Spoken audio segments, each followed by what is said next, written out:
Today I'm going to show you raised garden bed mistakes and how to avoid them. Let's grow! Stop killing your plants. Make sure you subscribe and leave a comment below.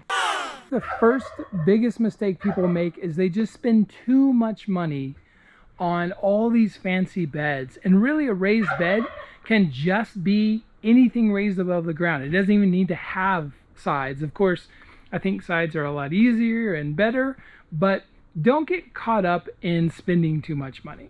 I went to a cedar mill here in Tennessee and bought 3,000 pounds of cedar for like $100.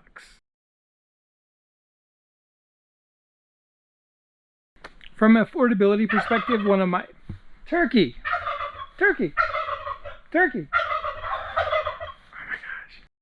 One of my favorite bags is root pouch, and I bought it from Haas Tools. I think one of the coolest things about this is there's no setup. Literally, you just throw it on the ground and add some dirt.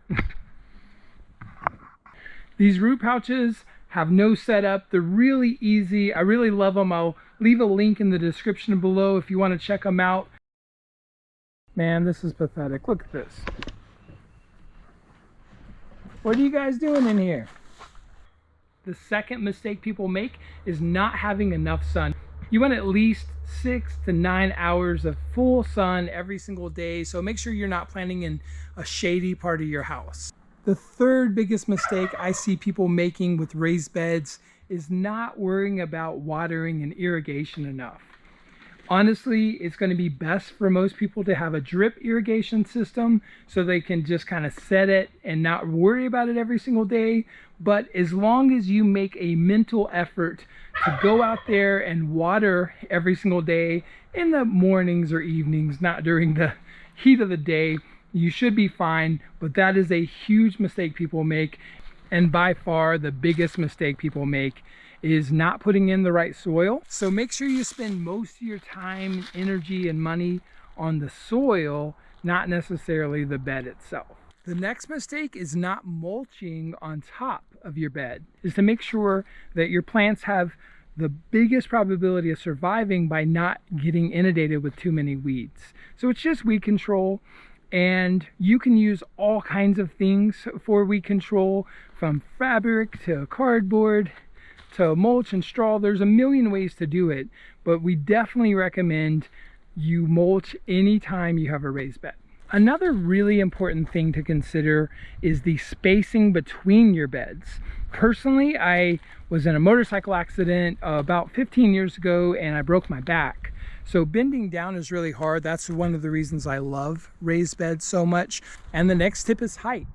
If you have medical issues or you're a little bit older, if you make your beds really low, the odds of you going out every day and bending over and weeding are a lot less. So personally, I like my beds to be about 30 inches tall, and that definitely helps with just daily maintenance and not bending over and hurting yourself. The next step is to actually test your soil every year to see what it's missing, so you actually have the knowledge to know what to add to get that soil back every single year to make sure you have a successful season. And a big mistake people make is not amending their soil every year. Adding compost and manure and all kinds of things to your soil every single year. Your goal, you really want your soil to get better every year, not worse. So compost, amend, and always improve your soil. This isn't necessarily a mistake, but more of a tip. You probably know someone disabled or elderly, to make sure the pathways are wide enough for a wheelchair so that if someone that's disabled or elderly wants to come hang out in your beautiful space that you made, they can.